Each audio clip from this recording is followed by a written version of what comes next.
है, एक कैपिलैरिटी है जो एंगल ऑफ कांटेक्ट से रिलेटेड है। तो देखो एंगल ऑफ कांटेक्ट का मतलब क्या है। एंगल ऑफ कांटेक्ट समझने के लिए पहले आप लिक्विड मेनिस्कस समझिए। लिक्विड मेनिस्कस किसे कहते हैं? मेनिस्कस का मतलब क्या है?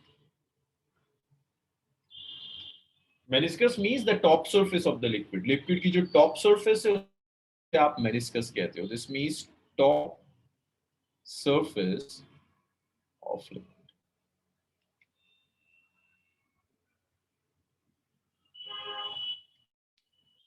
लिक्विड की जो भी टॉप सरफेस होगी उस टॉप सरफेस को मेनिस्कस कहते हैं। Top surface of the liquid is known as meniscus. अब ये जो लिक्विड मेनिस्कस है ना, इसके कई तरह के शेप्स हो सकते हैं। अभी डिस्कस करेंगे कि शेप्स क्यों होते हैं, लेकिन पहले देखो क्या क्या पॉसिबिलिटी है। मान लीजिए आपने एक ग्लास लिया है ना, ग्लास लिया आपने से सिल्वर का ग्लास लिया, उसमें वाटर डाल दिया, तो मेनिस्कस के कई शेप्स हो सकते हैं। ऐसा हो सकता है कि मेनिस्कस प्लेन हो, ऐसा हो सकता है कि जो टॉप सरफेस है उसका मेनिस्कस कॉनकेव अपवर्ड्स हो जाए, ऐसा भी हो सकता है कि जो मेनिस्कस है वो मेनिस्कस कॉन्वेक्स अपवर्ड्स हो। ये तीन पॉसिबिलिटीज। ये है plane meniscus, this is plane meniscus, इसे प्लेन मेनिस्कस कहते हैं। इसे कॉनकेव मेनिस्कस कहते हैं, कॉनकेव मेनिस्कस। इसे कॉन्वेक्स मेनिस्कस कहते हैं, convex upwards, this is convex meniscus. ये तीन तरह के मेनिस्कस हैं। प्लेन मेनिस्कस का एग्जाम्पल है अगर आपने सिल्वर के कंटेनर में वाटर डाल दिया, प्योर वाटर,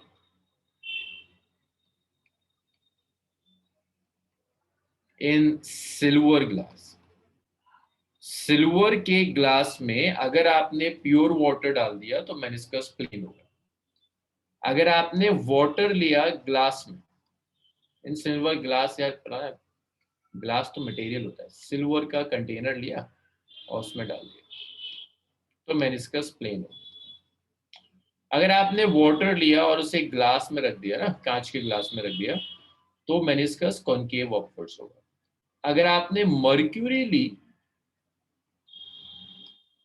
ग्लास में तो मेनिस्कस कॉन्वेक्स अपवर्ड्स होगा। तीन तरह के मेनिस्कस है। तो meniscus means the shape of the top surface, जो टॉप सरफेस होगी लिक्विड की। अब इस मेनिस्कस में हम एक टर्म स्टडी करते हैं which is known as angle of contact. Angle of contact. तो देखो एंगल ऑफ कांटेक्ट का मतलब क्या है। Angle of contact is the angle between, ये जो मेनिस्कस है इस पे टैंजेंट ले लो और लिक्विड सरफेस ले लो। Tangent to the liquid surface और सॉलिड सरफेस में जो एंगल होगा, it is the angle between tangent to liquid surface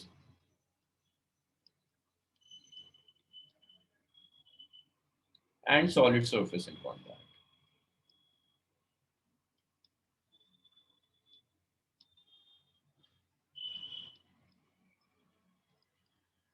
तो लिक्विड सरफेस पर आपने टैंजेंट लिया और सॉलिड सरफेस ले ली, उनके बीच में जो एंगल होगा उस एंगल को आप एंगल ऑफ कांटेक्ट कहेंगे।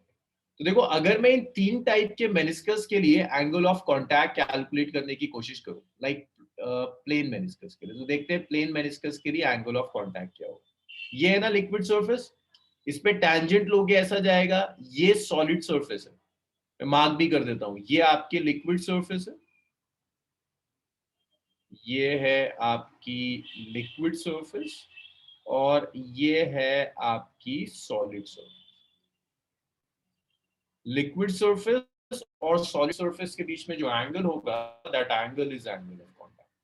और यहाँ ये जो एंगल आएगा, ये एंगल आएगा 90 डिग्री। एक और एग्जांपल,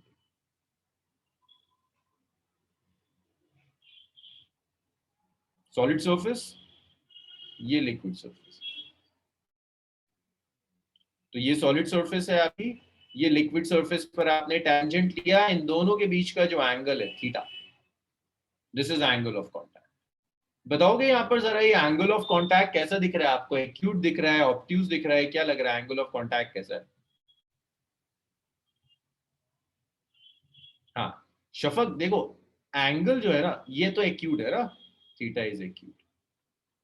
शफक एंगल देखो किसके बीच में एंगल है? एंगल है ये लिक्विड सरफेस और सॉलिड सरफेस के बीच में। तो लिक्विड सरफेस लिक्विड की सरफेस के तो पैरेलल है, सॉलिड के तो परपेंडिकुलर आ रहा है, ये देखो, इसलिए 90 कह रहा हूं। हाँ शफत, शफात, नहीं शफात नहीं पूछ रही थी, शफक पूछ रही थी शायद। हाँ, ये एक्यूट आ गया। अब अगर देखो एक और मैं मेनिस्कस लेता हूँ कॉन्वेक्स अपवर्ड्स, ये वाला मैंने मेनिस्कस ले लिया। अब बताओगे एंगल कैसा होगा, एक्यूट होगा या ऑब्ट्यूज होगा?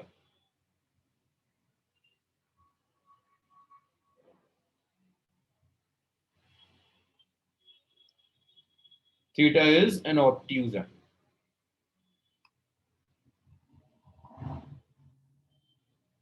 Theta is an obtuse angle.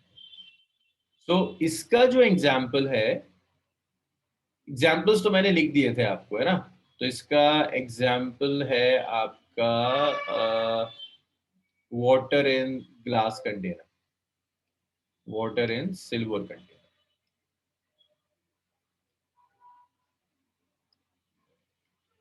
और इसका एग्जाम्पल था, आपको ये याद होना चाहिए किस तरह, किस एग्जाम्पल्स के लिए एंगल एक्यूट होता है, कहाँ ऑब्ट्यूज होता है, कहाँ 90 डिग्री होता है। ये होता है वाटर इन ग्लास, और ये है silver in glass, mercury in glass. Glass में अगर आपने मर्क्यूरी रख दी तो ये एग्जाम्पल होगा। ये तीन एग्जाम्पल हैं आपके पास, water in silver container, water in glass and mercury in glass. चलिए इसको इतना लिख लीजिए, यहीं से कैपिलैरिटी शुरू हो जाएगा, यहीं से हम कैपिलैरिटी स्टार्ट करते हैं, इतना लिख लीजिए।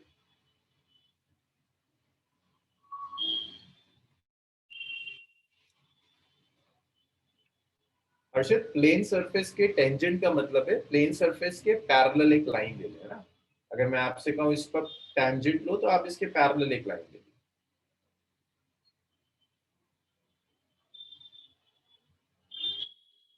फातिमा मेनिस्कस दिखता है? फातिमा एक सेकंड जरा, मैं हर्षित का डाउट ले लूं। हर्षित एंगल किसके साथ मेजर कर रहे हो आप? लिक्विड सरफेस के साथ ही मेजर कर रहे हो या सॉलिड सरफेस के साथ मेजर कर रहे हो? हाँ हर्षित बताइए जरा, एंगल ऑफ कांटेक्ट आप किसके साथ मेजर कर रहे हैं, लिक्विड सरफेस के साथ या लिक्विड और सॉलिड के बीच में? है ना, तो ये सॉलिड है, ये सॉलिड सरफेस, ये लिक्विड सरफेस, 90 डिग्री होगा। हाँ फातिमा, फातिमा ये जो कॉनकेव मेनिस्कस होता है ये दिखता है अगर आपने एक टेस्ट ट्यूब लिया। अच्छा चलो तुम्हारे इस क्वेश्चन का आंसर बहुत डिटेल में देते हैं, जस्ट 2 मिनट रुक जाओ, ये लोग लिख लें। फातिमा बड़े काम की चीज है, वो भी डिस्कस करते हैं।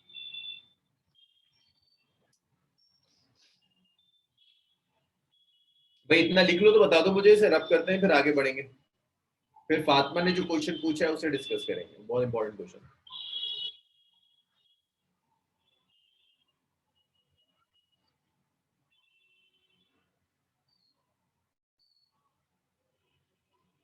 सामिया टेंजेंट ऐसे बनेगा ना, अगर मैं आपको एक स्ट्रेट लाइन दे दूं, मैं कहूं उस पर टेंजेंट ड्रॉप करो, तो आप क्या करोगे?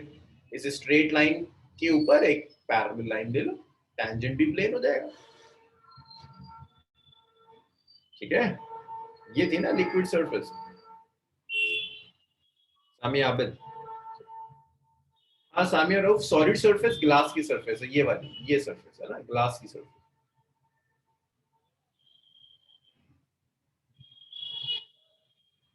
हाँ साहब, ये वाटर, ये प्लास्टिक के ग्लास में भी ऐसे ही रहेगा। चलिए मैं आप लोगों को ना इसमें थोड़ा सा अनम्यूट कर दूँ, इसमें बहुत डिस्कशंस की शायद जरूरत पड़ जाएगी, यहाँ डिस्कशंस की जरूरत पड़ती है। चलिए मैंने माइक ऑन कर दिया। ये लिख लिया ना आप लोगों ने, अभी से लिख लीजिए। फिर हम जरा फातिमा के क्वेश्चन पर आएंगे और उसके बाद चलेंगे कैपिलैरिटी क्या होता है। आफ्टर कैपिलैरिटी ये खत्म, last kinetic theory of gas start.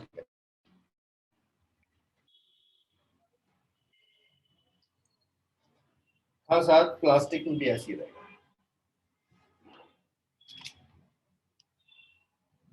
ये लिख लीजिएगा तो बताइएगा मुझे।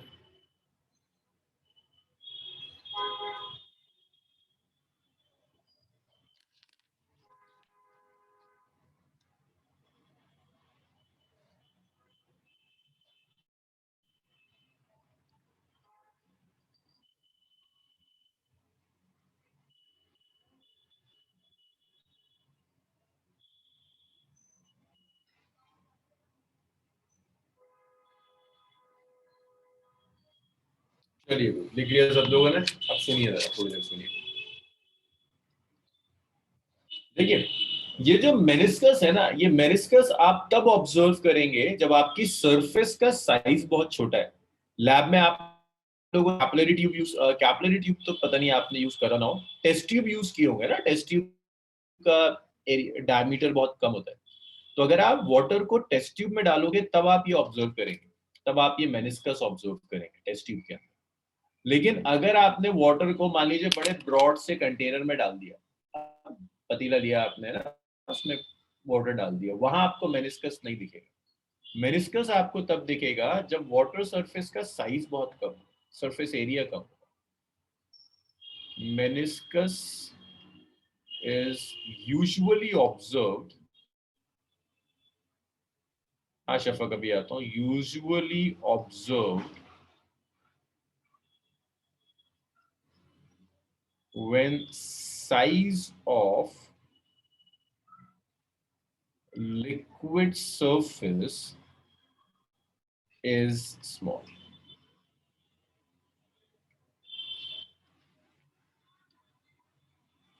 नहीं नहीं नहीं, साइज ऐसा नहीं है कि डायमीटर जितना होगा उतना मेनिस्कस दिखाई देगा, नहीं नहीं। मेनिस्कस दिखाई देगा जब छोटा एरिया होगा। वो जो मेनिस्कस का रेडियस है वो सॉलिड पर इतना नहीं डिपेंड करेगा, वो ज्यादा डिपेंड करेगा आपके लिक्विड टाइप कौन सी है, कौन सा लिक्विड है। सिर्फ सरफेस स्मॉल होनी चाहिए। देखिए उसका रीजन क्या है। अगर लिक्विड सरफेस बहुत लार्ज है, मान लीजिए मैं आपको ये एग्जांपल दे रहा हूँ, मैंने एक टेस्ट ट्यूब लिया, इसके अंदर लिक्विड डाला, ये मेनिस्कस बना। मैंने एक बहुत बड़ा कंटेनर लिया, इसमें लिक्विड डाला, तो यहाँ कोई मेनिस्कस नहीं होगा, आपको फ्लैट दिखेगा, आपको कोई कर्व्ड मेनिस्कस नहीं दिखेगा।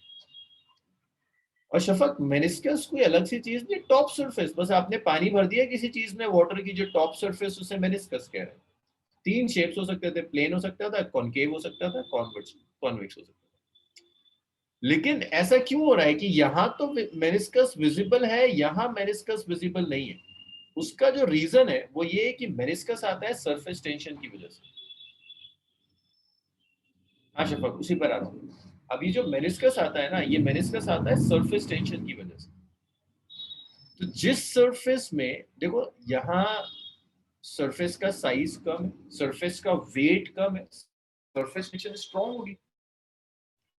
लेकिन यहाँ पर क्या होगा, वेट इतना ज्यादा आएगा कि सरफेस टेंशन की वजह से जो फेनोमेना है वो दिखेगा नहीं। मैं दोबारा कह रहा हूँ, मेनिस्कस का ये शेप होना, क्यों है मेनिस्कस का ये शेप? सरफेस टेंशन की वजह से। सरफेस टेंशन है जिसकी वजह से आपको ये शेप नजर आ रहा है। लेकिन अगर आप सरफेस का साइज बहुत ज्यादा बढ़ा देंगे तो वेट इतना बढ़ जाएगा कि वो सरफेस टेंशन को एक्सीड कर जाएगा, तो आपको मेनिस्कस नहीं दिखेगा। तो मैं लिख देता हूं, so that effect of surface tension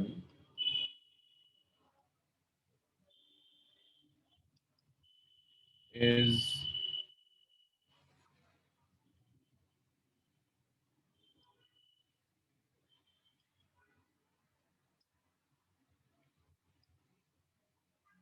greater than weight of the surface। इसको मैं ऐसे लिखूं, surface tension is stronger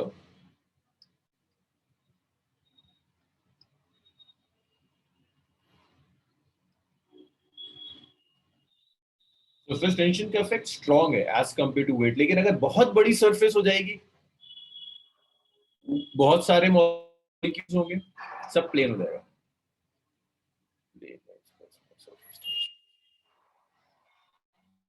ये आ गया। अब इसके बाद शफक का क्वेश्चन ये था कि भाई ऐसा क्यों होता है कि कहीं पर मेनिस्कस प्लेन होता है, कहीं पर मेनिस्कस कॉनकेव अपवर्ड्स होता है, कहीं पर मेनिस्कस कॉन्वेक्स अपवर्ड्स होता है। तो उसका आंसर सुनिए अलीना, आपको भी आपके क्वेश्चन का आंसर इसी में मिल जाएगा। इसके बाद नेक्स्ट क्वेश्चन था कब कौन कैसे मैं डिसाइड करूं कि मेनिस्कस कॉनकेव होगा, कॉन्वेक्स होगा, प्लेन होगा, वो कैसे डिसाइड करता है? तो डिसाइड करने के लिए दो तरह की फोर्सेस से हम डिसाइड करते हैं। एक होती है जिसे कहते हैं cohesive force. Cohesive force means force between molecules of same substance. Force between molecules of same substance.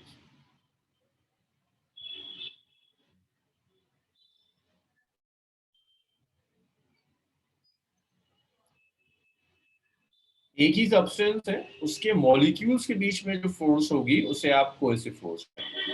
Example force between water water molecule. Example is force between water water water water molecule के बीच की जो force होगी उसे आप cohesive force कहेंगे। एक और force exist करती है, इसे हम कहते हैं adhesive force.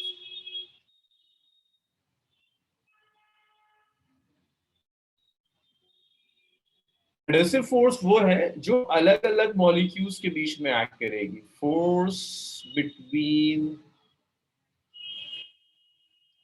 Different molecules.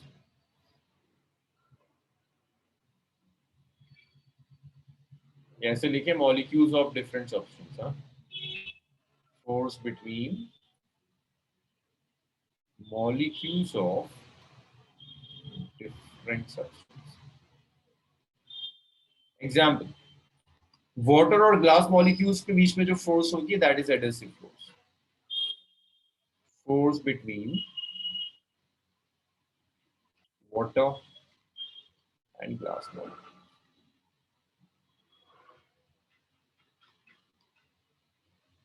Glass और वाटर मॉलिक्यूल्स के बीच की फोर्स को हम एडेसिव फोर्स कहते हैं। अब सुनिएगा, अगर कोहेसिव फोर्स स्ट्रॉन्ग है एडेसिव फोर्स से, मींस मॉलिक्यूल्स मॉलिक्यूल्स के बीच की फोर्स स्ट्रॉन्ग है अलग अलग मॉलिक्यूल्स के बीच में, तो आपका जो मेनिस्कस होगा वो कॉन्वेक्स हो जाएगा। कॉन्वेक्स मेनिस्कस, ये रीजन है शफक।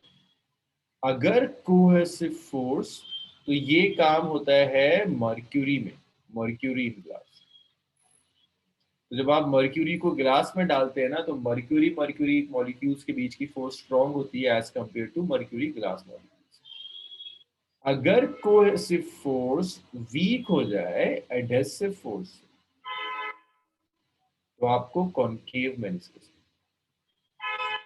अगर ये दोनों फोर्सेस इक्वल हो जाए,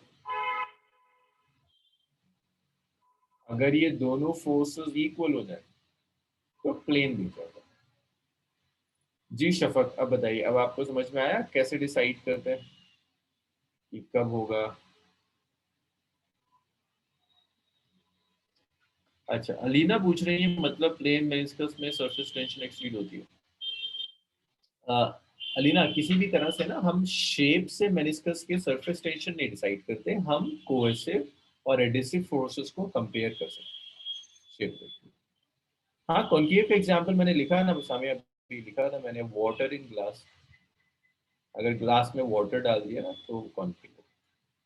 जैसे अगर आपने लैब में कभी टेस्ट ट्यूब, लैब में तो जब जाओगे, अब तो खुल गया होगा स्कूल, जब आप लैब में जाओगे टेस्ट ट्यूब में वाटर डालना, तो आपको देखिएगा जो टॉप सरफेस है ना वो कॉन्केव दिख रही है, ये जो कॉन्केव है, टॉप सरफेस कॉन्केव दिख रही है, ये जो कॉन्केव है।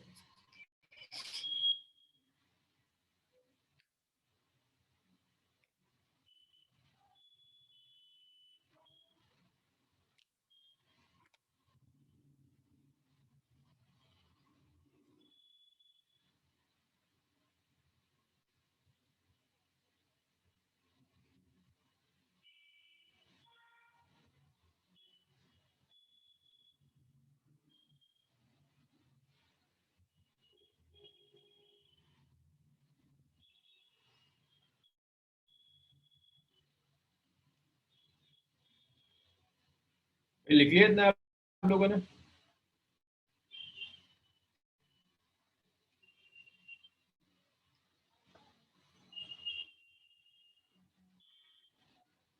लिख लीजिए, फिर कैपिलैरिटी लो।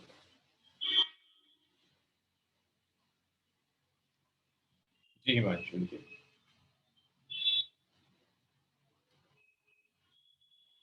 लिख लीजिए, लिख लीजिए, फिर कैपिलैरिटी स्टार्ट।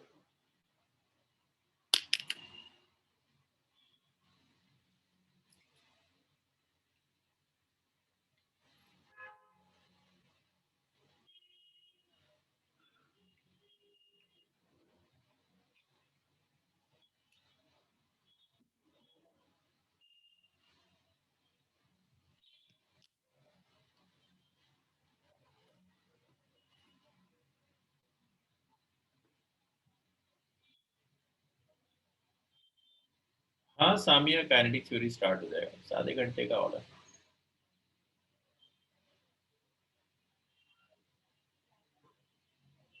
चलिए, कल हम फिनिश कर देंगे आपका सिलेबस, किसी भी हाल में कल तक फिनिश हो जाएगा, कल लास्ट क्लास है।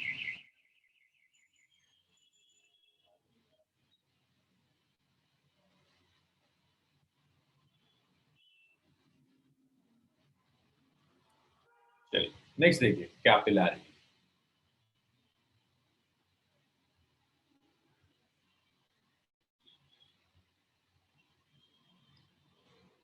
जी जी मैडम लिख। हाँ हाँ लिख लीजिए, लिख लीजिए। इसी स्लाइड की बात कर रहे हैं, इससे पीछे वाली?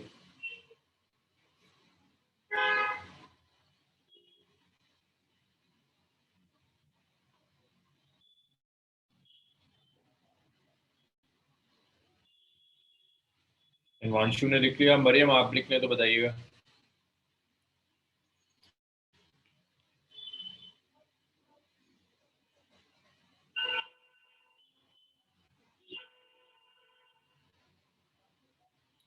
कैपिलैरिटी तो समझिए, कैपिलैरिटी का क्या मतलब।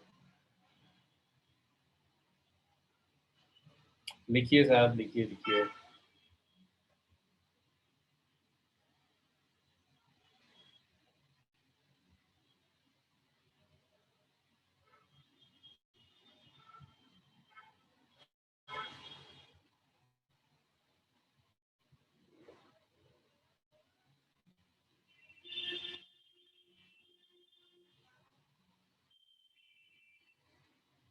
देखिए कैपिलैरिटी क्या है? कैपिलैरिटी इज राइज और fall of liquid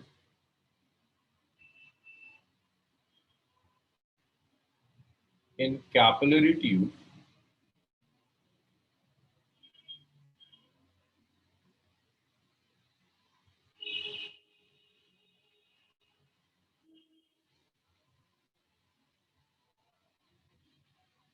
of very fine diameter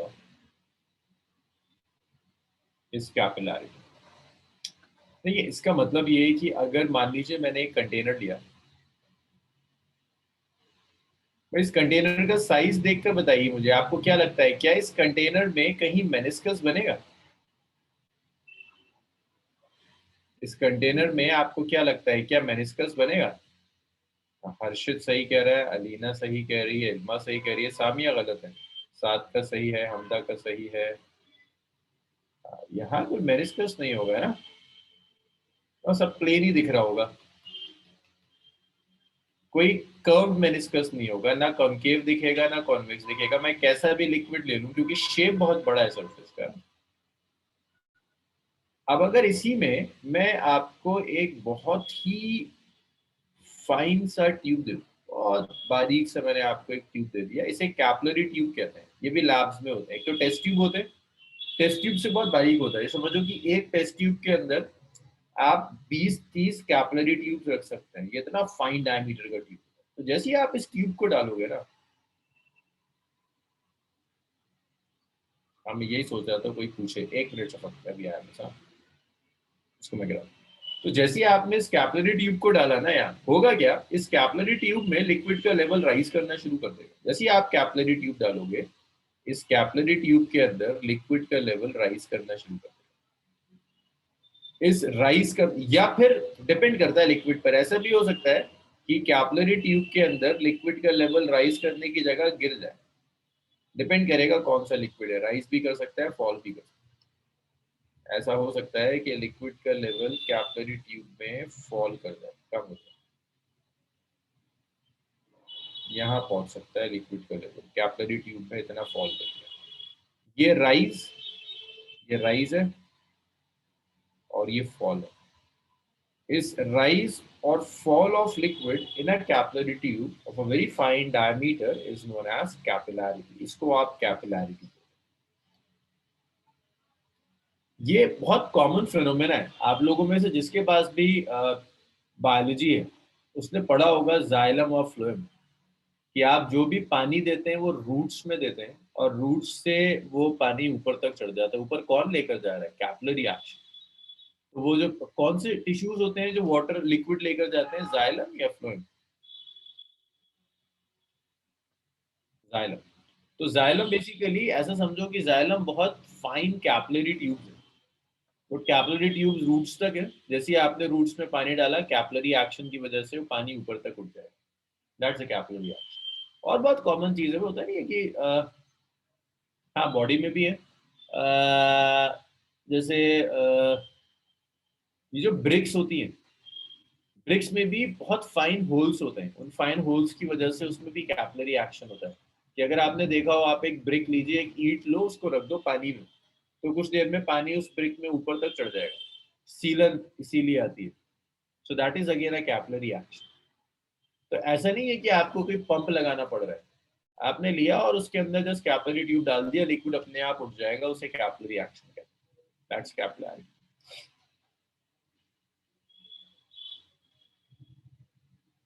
अगर आप कभी अगर कुछ ऐसी मॉन्यूमेंट्स देखी है जो पुरानी है, like red fort type monuments, वहां पर वो लगे हुए हैं, फाउंटेन्स हैं। शायद दिल्ली में तो ऐसी कोई मॉन्यूमेंट बची नहीं जिसके फाउंटेन्स वर्किंग हो। अब तो पंप लगा दिए, लेकिन कुछ मॉन्यूमेंट्स हैं जिनके फाउंटेन्स वर्किंग है अभी भी, लाइक ये श्रीनगर में ऐसी चीजें। तो वहां पर ही कैपिलरी एक्शन यूज करते हैं। वहाँ फाउंटेन्स हैं जो फाउंटेन्स बिना किसी मोटर के चलते हैं। फाउंटेन समझ में आ रहा है ना, कि फुवारा है, पानी ऊपर जा रहा है, कोई मोटर नहीं है, कुछ नहीं लगी हुई है, वो कैपिलरी एक्शन है बेसिकली, कि नीचे पानी है, वो जो फाउंटेन है उसमें बहुत ही फाइन ट्यूब्स पड़े हुए हैं, तो पानी नीचे से ऊपर उठता है और ऐसा लगता है कि एक नेचुरल फाउंटेन बना है। हर्षित आपका क्वेश्चन, मरियम आपके क्वेश्चन का आंसर आप लोगों को बस अभी दिख जाएगा। उसी पर आ रहा हूँ कि मैं क्यों होता है राइज और फॉल का रीजन क्या, ऐसा क्यों होता है कि लेवल राइज कर जाता है या फॉल कर जाता है, वो हम पूरा डिराइव करेंगे, एक चीज डिराइव करेंगे। पहले कैपिलैरिटी आपके समझ में आ गया। हाँ, अब कैपिलैरिटी के बाद इसकी डेरिवेशन में मैं कुछ फैक्ट्स यूज करूंगा। जो राइज और फॉल का रीजन ढूंढ रहे हैं वो रीजन आपको यहां से दिखेगा। मैंने एक लिक्विड ड्रॉप ले ली, मान ली। ये जो बाहर वाली साइड होती है इसे कहते हैं कॉन्वेक्स साइड। ये जो अंदर वाली साइड है ये है कॉनकेव साइड। ठीक है, कॉनकेव साइड पर प्रेशर है P1, कॉन्वेक्स साइड पर प्रेशर है P2। मुझे बता दो एक्सेस ऑफ प्रेशर कैसे आते हैं, कल ही करा, देखें कितना याद रहता है तुम लोगों को। एक्सेस ऑफ प्रेशर कैसे आएगा?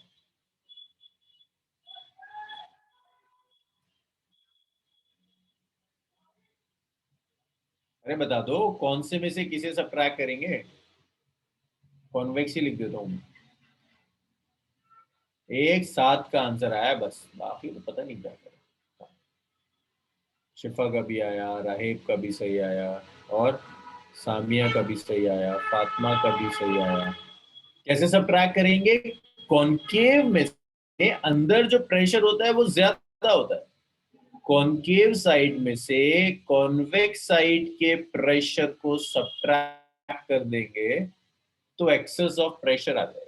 This P is excess of pressure, जो हमने कल निकाला था 2S/R, है ना। इसे हम 2S/R लिख सकते हैं। इसका मतलब यह है कि अगर मैं कॉनकेव के प्रेशर में से 2s/r सब्ट्रैक्ट कर दूं तो कॉन्वेक्स का प्रेशर आ जाएगा। भाई बताइए, इतना आया समझ में? पूरा कैपिलरी एक्शन इसी इक्वेशन के ऊपर चलेगा, सारा लॉजिक यहीं से बनता है। इतना समझ में आया तो कैपिलरी एक्शन समझाना मेरे लिए बड़ा आसान है, ये नहीं आया तो बड़ी परेशानी है।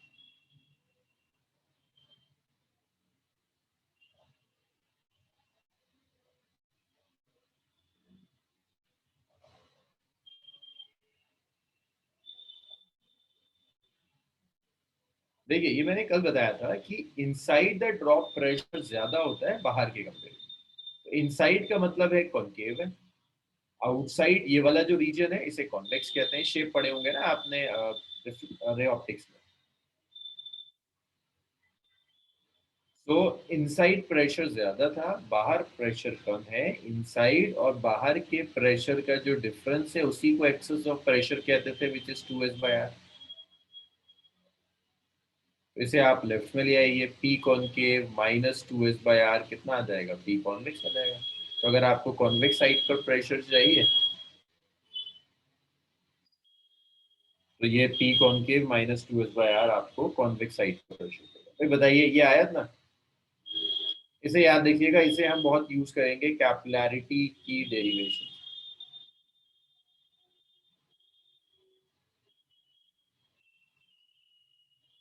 साथ सोप में तो बताया था ना तुम्हें, 4s/r हो जाता है। हाँ जी सामिया रऊफ, हो गया समझ में आया कि P concave minus P convex, ज्यादा में से कम वाला सब ट्रैक करेंगे तो एक्सेस ऑफ प्रेशर।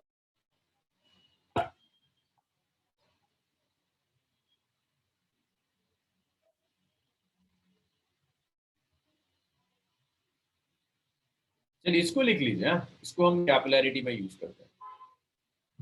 अच्छा अच्छा, आप इसीलिए बता रहे थे सर। चलिए इसको लिख लीजिए, फिर हम जरा डिराइव करते हैं एक्सप्रेशन।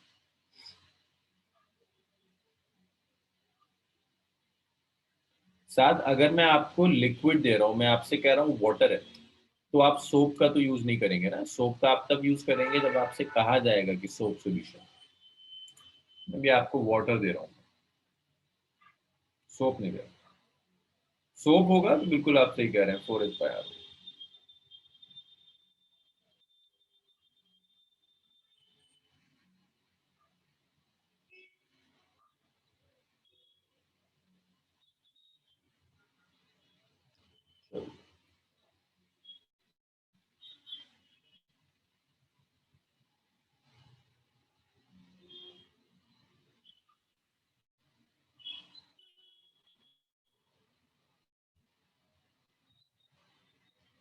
अच्छा भाई नेक्स्ट देखिएगा। अ,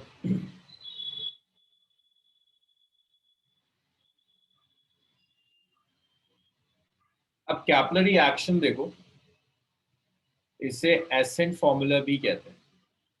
इसमें आपको देखने लगेगा कि लिक्विड का लेवल राइज क्यों करता है। एसेंट फॉर्मूला, तो एसेंट फॉर्मूला डिराइव करने के लिए देखिए, मैंने एक बड़ा सा कंटेनर लिया,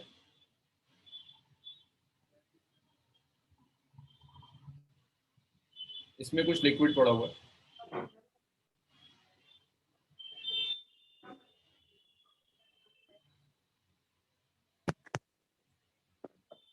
लिक्विड है इसमें।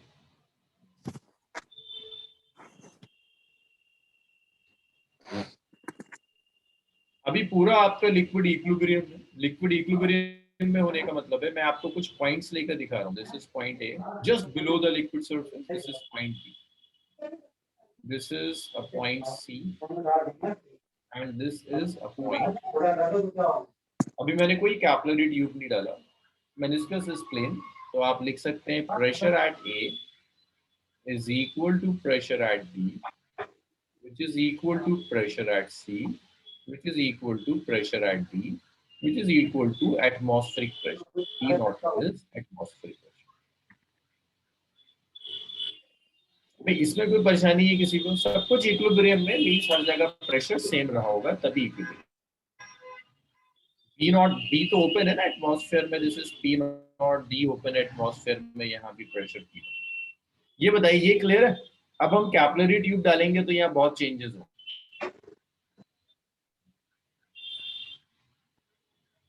यहाँ तक क्लियर है सबका? अच्छा मुझे एक बात बता दो, कॉनकेव और कॉन्वेक्स साइड में से प्रेशर कहाँ ज्यादा होता है? एक बार और बता दो बस इतना मुझे, उसके बाद नहीं पूछूंगा, इतना बता दो मुझे, कॉनकेव और कॉन्वेक्स साइड में से प्रेशर कहाँ ज्यादा होता है? देखो वैसे एक फातिमा का आंसर है, हाँ, हमदा का भी सही, अलीना का भी सही, शिफा भी सही बता रही है, साद का भी सही है, सामने का भी सही। चलो वेरी गुड। तो याद रखना कॉनकेव साइड पर प्रेशर ज्यादा होता है as compare to convex side. अब मैंने क्या करा, ये जो आपकी सरफेस थी ना, मैं एक कैपिलरी ट्यूब और डाला।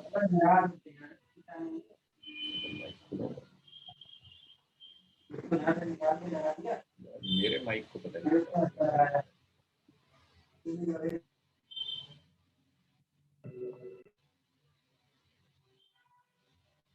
एक सेकंड, मेरे माइक को क्या हो गया, मुझे किसी की आवाज,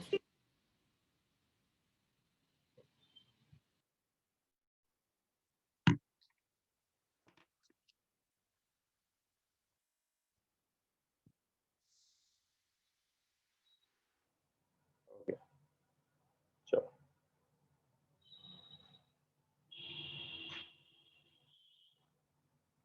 तो मैंने इसमें ना एक कैपिलरी ट्यूब डाल दी। देखो कैपिलरी ट्यूब होता तो बहुत फाइन है, लेकिन मैं थोड़ा सा ना इसे थिक करके रख रहा हूँ। तो अब मैं दोबारा से, मैंने सिर्फ समझाने के लिए थोड़ा सा थिक लिया हुआ है। और ये वाटर मान लो जिसका मेनिस्कस कॉनकेव अपवर्ड्स होता है, जिसका मेनिस्कस होता है कॉनकेव अपवर्ड्स का। तो मुझे बताओगे, अगर इसमें मैंने कैपिलरी ट्यूब डाल दिया, अगर इसमें मैंने कैपिलरी ट्यूब डाल दिया, यहां कैपिलरी ट्यूब डाल दिया, तो यहां मान लीजिए मेनिस्कस बना कॉनकेव मेनिस्कस। ये पॉइंट ए था, ये पॉइंट बी था। ए और बी दोनों पर प्रेशर है पी नॉट। ये पॉइंट डी है जहां प्रेशर है पी नॉट। ये पॉइंट सी है। मुझे बता सकते हो सी और डी पर प्रेशर सेम होगा या किसी एक जगह कम होगा? तो मेनिस्कस बन गया। अरे बताओ, क्या लगता है कहां ज्यादा होगा?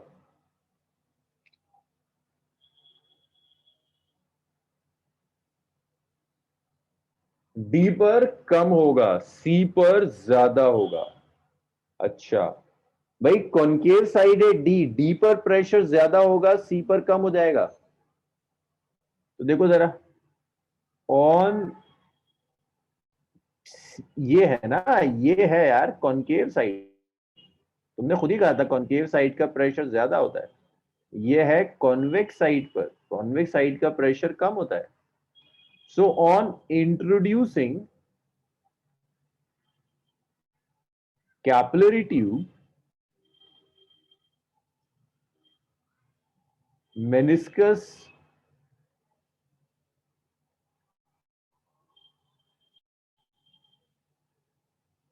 is obtained, due to which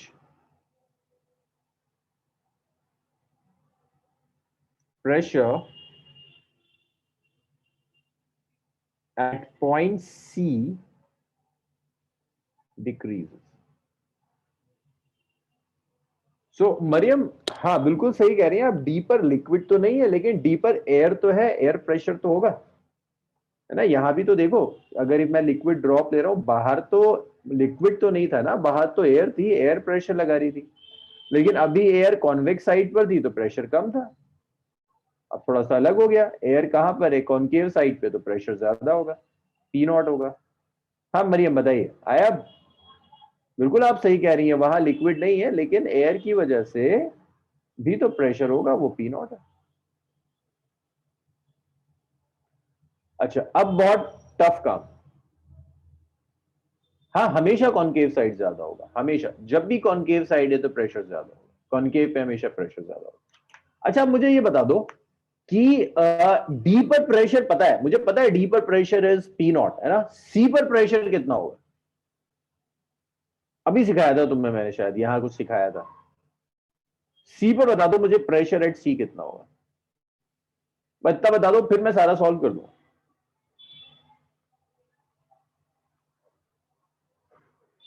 अरे वेरी गुड, 7 तो समझदार गुजारा, 7 का है। और किसी का आंसर?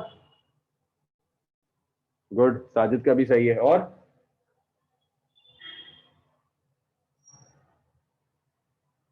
फातिमा का भी सही है, मरियम का भी सही है, अलीना का भी सही है। This is P not minus 2s। C point पर जो प्रेशर है that pressure is P not minus 2s/r।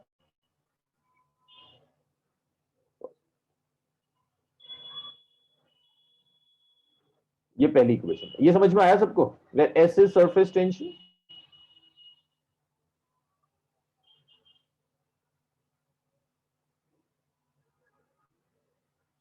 and r is radius of meniscus.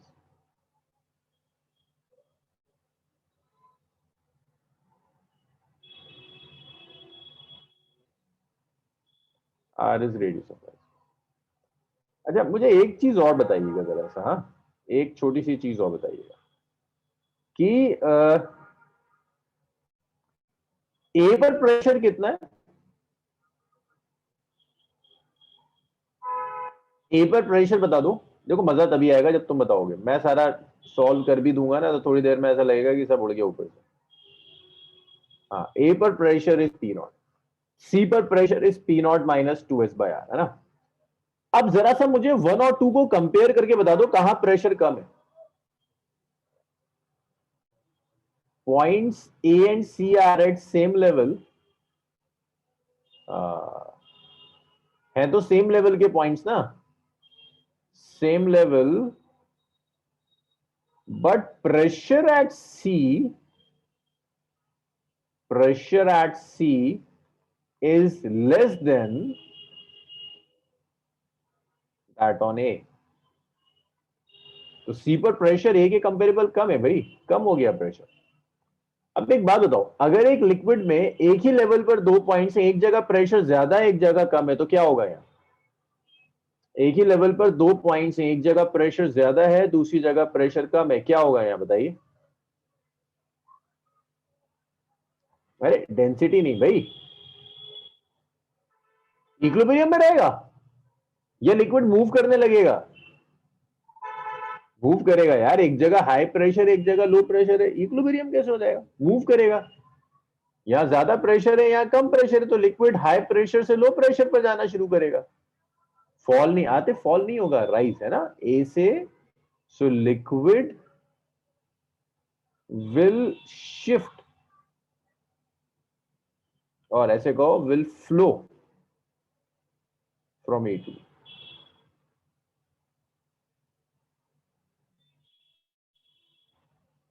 A to, जब ए टू बी नहीं sorry A to C, A to C liquid flow करेगा, जब flow करेगा तो क्या होगा? लेवल राइज कर जाएगा,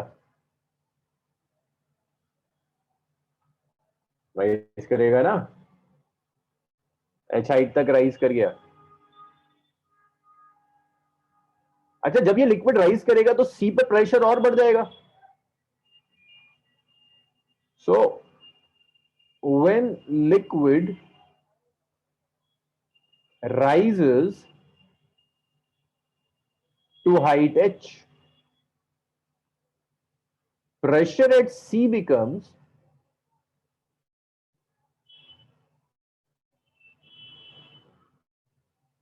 C पर प्रेशर कितना हो जाएगा बताओ? जब ये लिक्विड राइज करेगा तो प्रेशर C पर कितना हो जाएगा?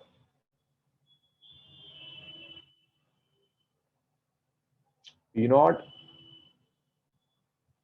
Minus 2s/r plus H rho जी।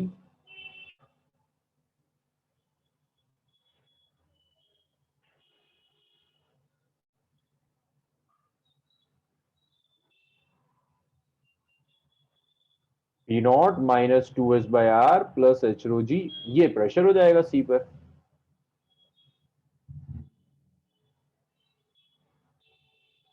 यही होगा ना? अच्छा एक चीज और बताओ, ये सी पर प्रेशर हो गया, P not minus two S by R plus H rho G, कब तक फ्लो करेगा? हमेशा फ्लो करता रहेगा? ये तब तक फ्लो करेगा जब तक ए और सी का प्रेशर सेम ना हो जाए। पहले इतना था, एच रो जी बढ़ गया, कब तक फ्लो करेगा? Liquid will flow from A to C. चलो आंसर देते रहा करो, मुझे जरा सा ना अंदाजा रहता है इससे कि मुझे कितना और समझाना है। आप लोगों के आंसर से बहुत कुछ समझ में आता है। Liquid will flow from A to C until pressure at C is equal to pressure at A। C और A का प्रेशर जब तक सेम ना हो जाए। सो सामिया पूछ रही है वाटर कैसे एंटर कर रहा है। सामिया वाटर इज ओपन है ना, ये नीचे से तो ओपन है, यहां से ऐसे ऐसे ठीक है। तो ए पर प्रेशर कितना था? पी नॉट था, that is P not minus two S by R plus H rho G is equal to P not. A पर प्रेशर कितना है? पी नॉट, जब तक ये पी नॉट की इक्वल ना हो जाए। पी नॉट से पी नॉट कैंसिल हुआ, आपको मिल गया H rho G is two S by are.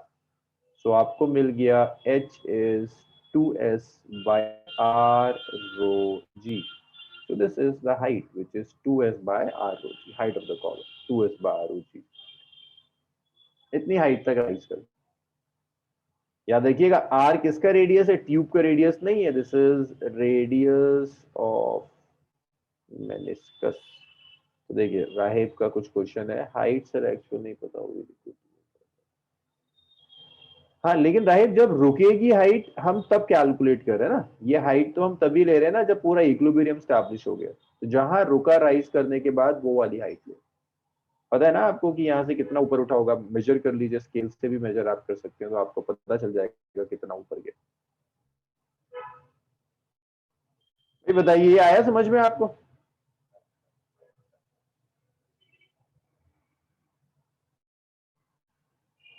तो हर्षित जो आप पूछ रहे थे कि क्यों होता है ऐसा, वो ये है प्रेशर में चेंज होने की वजह से ये सब होना शुरू हो जाता है।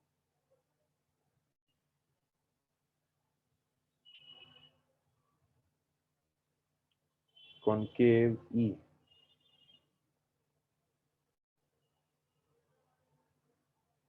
साथ मेरे नहीं समझ में आया, क्या कहना चाह रहे हो? एक बार और लिख दो, इतना लिखिए। साथ मुझे बताइए आप क्या कहना चाह रहे हैं, मैं समझा नहीं। अलीना राइज और फॉल डिपेंड करता है एंगल ऑफ कांटेक्ट के ऊपर। ये राइज करेगा या फॉल करेगा that depends upon angle of contact. अगर एंगल ऑफ कांटेक्ट एक्यूट है तो राइज करेगा, अगर एंगल ऑफ कांटेक्ट ऑब्ट्यूज है तो फॉल करेगा। कितना राइज करेगा कितना फॉल करेगा,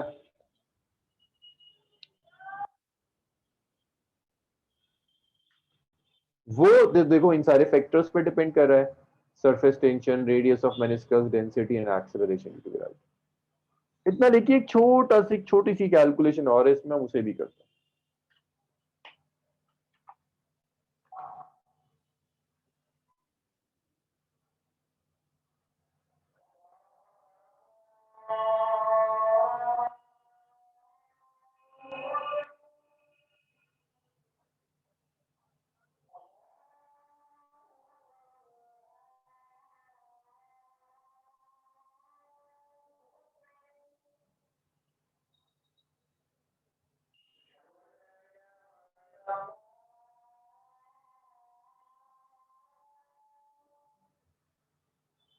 अरे ई से क्या मतलब है तुम्हारा साथ?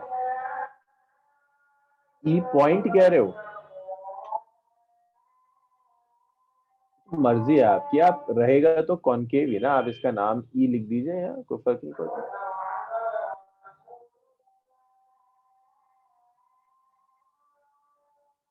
या आप इसका नाम चेंज कर दीजिए, तो फर्क नहीं पड़ता, तो नाम है आपका।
भाई साद ए और बी में तो कोई मेनिस्कस नहीं हो सकता ना बाबू, बहुत बड़ी सरफेस है, बताया था ना अभी, सरफेस बड़ी होगी तो कोई मेनिस्कस नहीं होगा। सरफेस का एरिया बहुत ज्यादा है तो यहाँ कोई मेनिस्कस नहीं आएगा। आप क्वेश्चन ये पूछ सकते हैं कि भाई अगर ये डी कॉनकेव की जगह कॉन्वेक्स हो जाए तो क्या होगा। अगर ये कॉन्वेक्स हो गया तो लेवल राइज नहीं करेगा, फॉल कर जाएगा। लेकिन आप जो पूछ रहे हैं ना ए और बी कॉनकेव हो तो पॉसिबिलिटी नहीं है, बड़ी सरफेस है। सामिया ये गिर सकता है, अगर मान लीजिए ट्यूब की हाइट बहुत ही कम है तो लिक्विड गिरना शुरू हो जाएगा। फाउंटेन्स में यही तो होता है, ट्यूब लगाते हैं उनकी हाइट बहुत ज्यादा नहीं होती तो लिक्विड ऊपर चढ़ता है और बाहर गिरना शुरू हो जाता है, बिल्कुल गिर सकता है, परेशानी।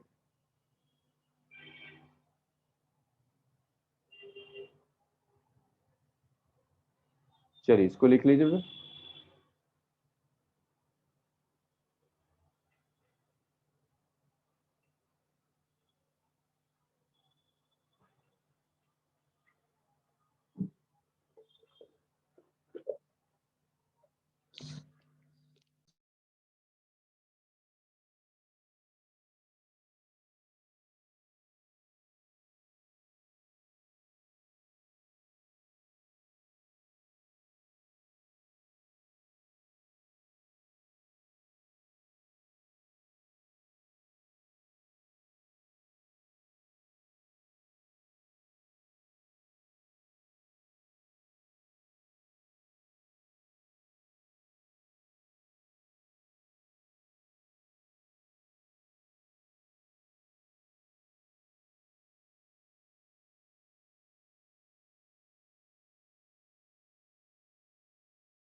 भाई लिख लिया आप लोगों ने, सबने लिखा।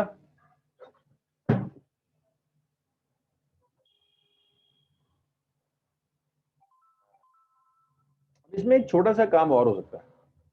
ये तो अभी मेनिस्कस के रेडियस की टर्म्स में, हम इसे ट्यूब के रेडियस की टर्म्स में कन्वर्ट करते हैं। अच्छा एक चीज और याद रखिएगा, है ना, कुछ जगह आपसे कभी कभी पूछ लेता है। अगर इसी इक्वेशन में मैं h और r को इधर मल्टीप्लाई कर दूं तो क्या आया, 2s रो g। अगर आप एक पर्टिकुलर लिक्विड ले लें तो उसकी सरफेस टेंशन भी कांस्टेंट है, उसकी डेंसिटी भी कांस्टेंट है, एक्सेलरेशन ड्यू टू ग्रेविटी भी कांस्टेंट है। तो आप लिख सकते हैं h इंटू आर जो होगा ये सब कांस्टेंट है। हाइट, जिस हाइट तक ये राइज किया है, और radius of meniscus h into R constant रहेगा। इसका मतलब ये है कि अगर आप ट्यूब की हाइट कम कर दें तो मेनिस्कस का रेडियस बढ़ जाएगा, बड़ा मेनिस्कस हो जाएगा, ड्रॉप का साइज बढ़ जाएगा। मैं आपको एक होमवर्क दूंगा, ट्यूब ऑफ इनसफिशिएंट लेंथ, वहां ये यूज होता है। ट्यूब ऑफ इनसफिशिएंट लेंथ, अगर मैं ट्यूब की लेंथ कम लूं तो फिर रेडियस ऑफ मेनिस्कस बढ़ जाता है। मेरा हमें करना यह है अब कि इसको जो रेडियस ऑफ मेनिस्कस है ना उसे ट्यूब के रेडियस की टर्म्स में लिखना है। तो ये आपका ट्यूब है,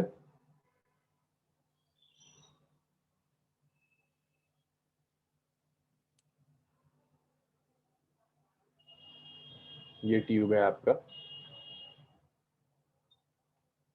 ये समझिए ट्यूब का सेंटर है। C1 means centre of the tube, centre of, ये मेनिस्कस है।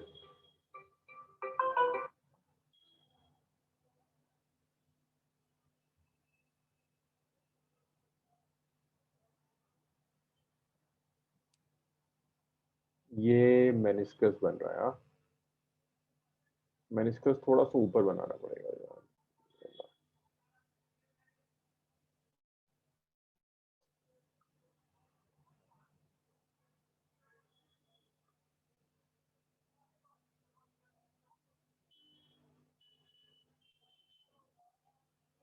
ये ऐसे मान लो एक मेनिस्कस है ऐसा,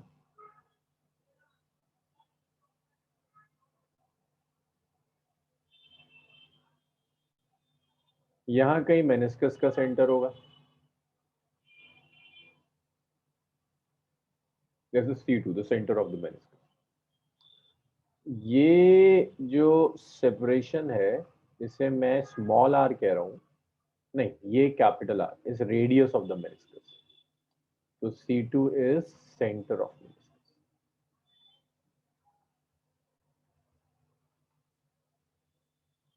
centre of meniscus, and this is the radius of meniscus small. आपको कैपिटल आर पता है, रेडियस ऑफ मेनिस्कस पता है,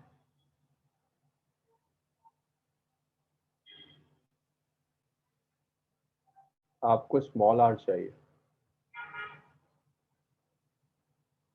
रेडियस ऑफ ट्यूब चाहिए।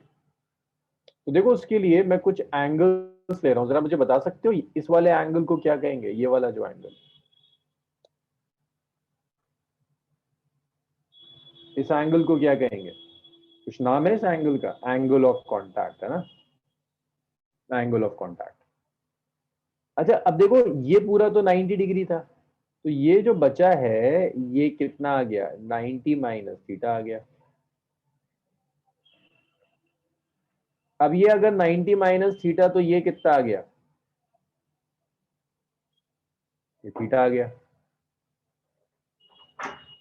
ये थीटा आ गया।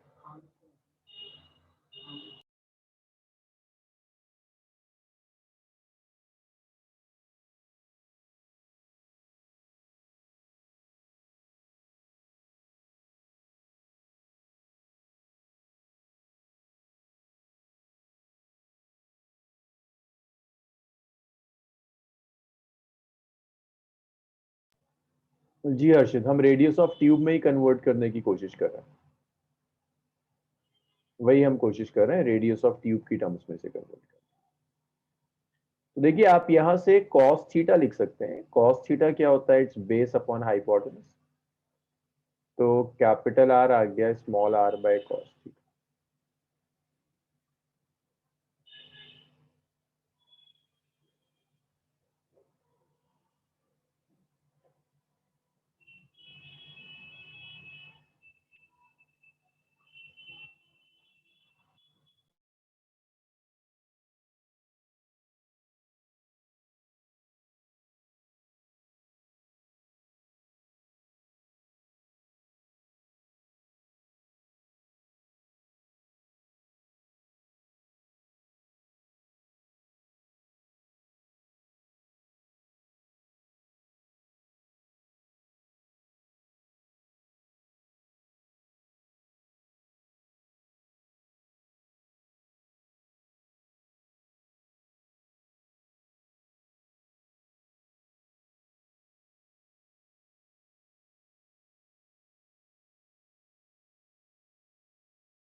तो कैपिटल आर आ गया which is R by cos theta. अब आप सिर्फ एक काम कीजिए, इस 5 को उठाकर 4 में रख दीजिए। तो जब आप 5 को उठाकर 4 में रख देंगे तो देखिए आपको क्या मिलेगा। You will get h is 2s, r था ना, it's r by cos theta into rho g. cos theta ऊपर चला जाएगा तो h आ गया, it's 2s cos theta by r rho जी। तो ये एसेंट फॉर्मूला है। अब दोनों फॉर्मूले में फर्क क्या है? इससे पहले जो आपने फॉर्मूला किया था उसमें रेडियस ऑफ मेनिस्कस आ रहा था, बट यूजुअली आपको रेडियस ऑफ मेनिस्कस नहीं देता, रेडियस ऑफ ट्यूब देता है। तो ये आर आ गया रेडियस ऑफ ट्यूब की टर्म्स। अब देखो डिसेंट कब होगा, अगर थीटा ऑब्ट्यूज हो जाए, है ना, एंगल ऑफ कांटेक्ट अगर ऑब्ट्यूज है तो कॉस थीटा नेगेटिव होता है। मींस आपका हाइट का जो एक्सप्रेशन है 2s cos theta by R rho जी, तो हाइट कैसी हो जाएगी? नेगेटिव। हाइट नेगेटिव होने का मतलब है फॉल होगा, लेवल राइज नहीं करेगा, लेवल फॉल कर जाएगा। This is fall of liquid का लेवल, यहाँ फॉल कर जाएगा। अगर पॉजिटिव है तो लिक्विड का लेवल राइज करेगा, लेकिन अगर ये नेगेटिव है तो level of the liquid will fall, level of liquid fall कर जाएगा। मर्क्यूरी में यही होता है, अगर आप मर्क्यूरी को में कैपिलरी ट्यूब डालोगे ना तो लेवल राइज नहीं करता, फॉल कर जाता है, क्योंकि मर्क्यूरी के लिए angle of contact is an obtuse angle. पहले एक्यूट था बट मर्क्यूरी के लिए ऑब्ट्यूज होगा। भाई बताइए, ये आया समझ में आप लोगों के?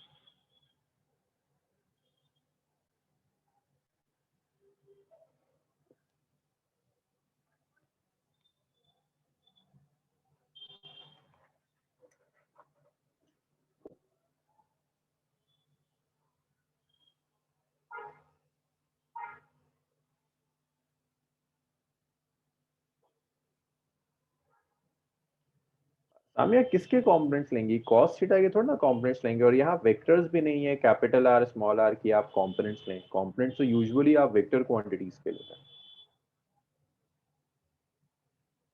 तो इसमें एक चीज और इंपॉर्टेंट है कि h is inversely proportional to r। That means tube का रेडियस जितना कम होगा उसमें लिक्विड का राइज या फॉल उतना ज्यादा होगा। जितना रेडियस कम होगा उतना ज्यादा राइज या फॉल होगा।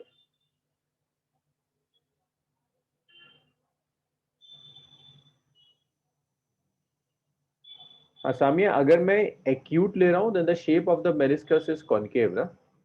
देखिए यहाँ आपके मेनिस्कस का जो शेप आया था, जो हमने पूरा डिराइव किया है, दैट्स अ कॉनकेव मेनिस्कस। तो अगर मेनिस्कस कॉनकेव है तो राइज कर रहा है, अगर मेनिस्कस कॉन्वेक्स हो जाएगा तो लेवल फॉल कर जाएगा।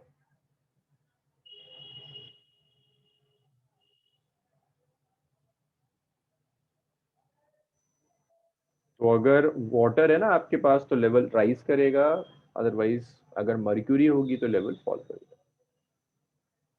अच्छा, आपने अगर इतना लिख लिया ना, अब इसके बाद सिर्फ 2 क्वेश्चंस और हम केटीजी स्टार्ट करें।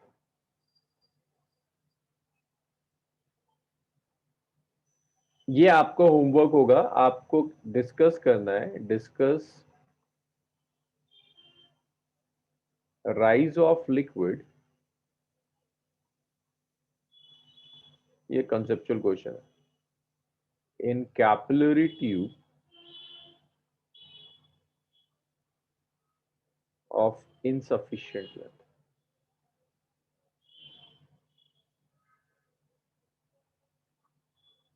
अगर आपने एक कैपिलरी ट्यूब लिया इनसफिशिएंट लेंथ का, तो उसमें इनसफिशिएंट लेंथ मीन बहुत कम लेंथ है कैपिलरी ट्यूब की, तो वहां क्या होगा?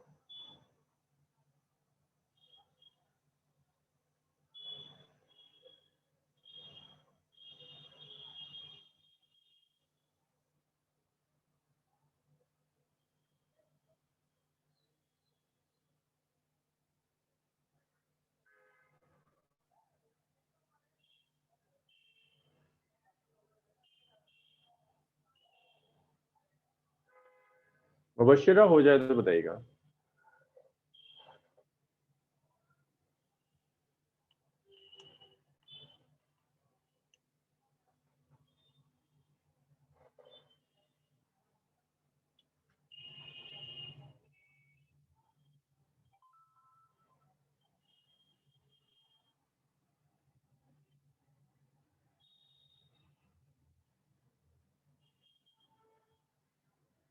अच्छा, इसके बाद एक क्वेश्चन और आता है, इसे मैं सॉल्व करवा देता हूँ।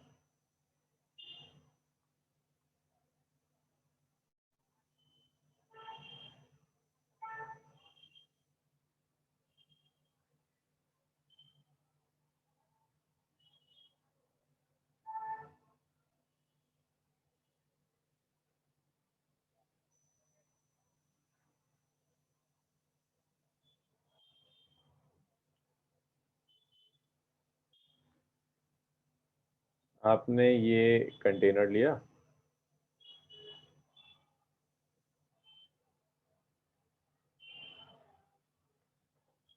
लिक्विड डाल दिया। अब इस लिक्विड में ना मैंने एक यूट्यूब डाला है, ऐसे उल्टा कर कर एक यूट्यूब डाला हुआ है।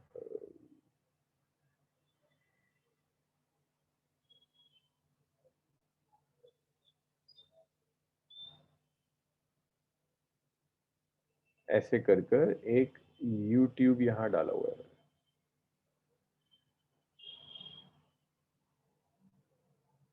इस साइड का रेडियस R1 है, इस एंड का रेडियस R2। इसे लिक्विड में डाल दिया। अब मुझे बताओगे लिक्विड का लेवल किस साइड में ज्यादा राइज करेगा, साइड 1 में या साइड 2 में? लिक्विड का लेवल किस में ज्यादा राइज करेगा, 1 या 2 में? वेरी गुड, 1 में ज्यादा राइज करेगा ना, क्योंकि 1 का रेडियस कम है, 2 का रेडियस ज्यादा है। तो 1 में यहां तक राइज कर गया, मान लीजिए 2 में यहां तक राइज कर गया। तो ये एनसीईआरटी में क्वेश्चन दिया हुआ है, कहता है ये हाइट h1 है, ये हाइट h2 है, दोनों में हाइट का डिफरेंस निकाल दीजिए। हाइट का डिफरेंस कितना आ जाएगा, h। तो आप ऐसे लिख सकते हैं ना, h क्या होगा, h1 माइनस h2। h1 कितना है, 2s cos theta by r1 rho g. h2 कितना है, 2s cos theta by r2 rho जी। तो हाइट कितनी आ गई, 2s cos theta by rho g. It's 1 by r1 minus 1 by r2। ये height है, इतनी हाइट तक लिक्विड का लेवल राइज करेगा। It's 2s cos theta by rho g, 1 by r1 minus 1 by r2। भाई बताइए, क्लियर है इतना?